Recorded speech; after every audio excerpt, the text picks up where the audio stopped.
Welcome to this tutorial on object expressions and anonymous objects in Kotlin. In this video, you'll learn how to create objects on the fly without needing to declare classes.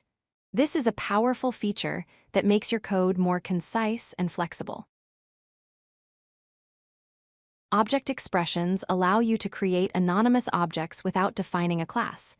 Think of them as lightweight, temporary objects that you use once and don't need to reuse elsewhere. They're perfect for one-time use scenarios. You don't have to write a full class declaration. Instead, you create the object right where you need it. This makes your code cleaner and more efficient. Let's look at the basic syntax. You start with the keyword val or var followed by a variable name. Then you use the keyword object followed by curly braces. Inside the braces, you can define properties and functions just like in a regular class. Here, we create an object with a name property set to anonymous, an age property set to 25, and a greet function that prints a message. It's that simple.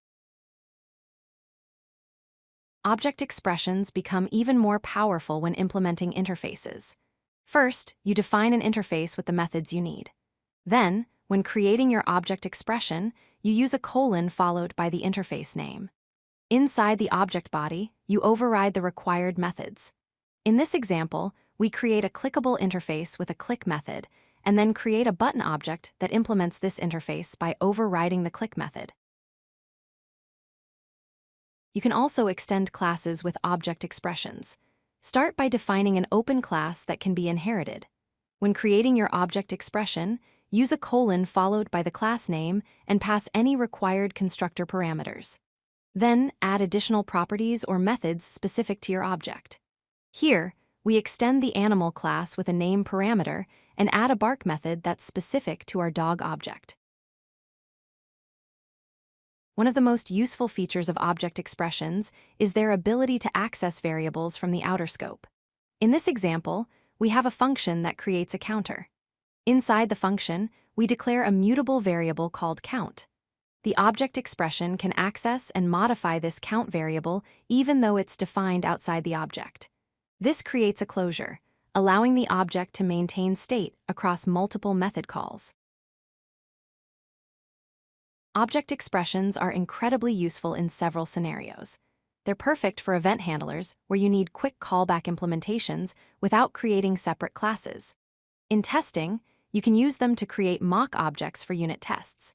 They work great for implementing the adapter pattern when you need interface adapters on the fly. And finally, they're excellent for creating temporary data structures that hold related information together without needing a formal class definition. Let's recap what we've learned. Object expressions create anonymous objects without requiring class declarations, making your code more concise. They can implement interfaces and extend classes, giving you flexibility in how you use them. They have access to variables from the outer scope, allowing for powerful closure-based patterns. And they're perfect for one-time use scenarios where creating a full class would be overkill. With object expressions, you can write cleaner, more maintainable Kotlin code. If you like this video, hit that like button and don't forget to subscribe. Visit codelucky.com for more such useful content.